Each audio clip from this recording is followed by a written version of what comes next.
centenario della nascita di Rodolfo Sonego, celebre sceneggiatore del cinema italiano, divenuto celebre grazie al suo sodalizio anche con Alberto Sordi, il comune di Alpago ha deciso di dedicare 3 serate di grande cinema all'artista che è nato qui in Alpago, in particolare a Puos. Questa iniziativa viene portata avanti grazie alla collaborazione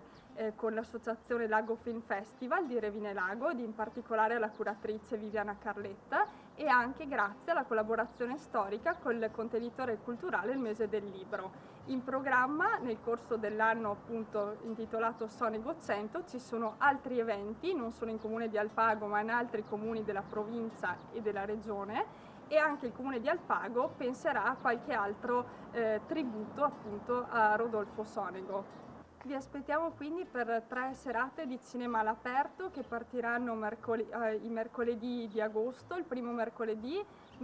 4 agosto, ci troveremo qui nell'anfiteatro del Parco di Puos, che è stato peraltro il luogo che ha visto crescere Rodolfo Sonego nella sua prima infanzia ed è anche il luogo d'origine della sua famiglia. Proseguiremo poi mercoledì 11 agosto a Farra d'Alpago, nella piazza diciamo vicino alla chiesa, e proseguiremo poi per l'ultimo incontro mercoledì 18 agosto a Pieve d'Alpago nella zona festeggiamenti della Proloco. L'appuntamento è per le 20:30 appunto in questi spazi aperti, meteo permettendo, in quanto in caso di maltempo il piano B, l'alternativa, sarà vi aspettiamo tutti alla sala cinema della Casa della Gioventù di Puos d'Alpago.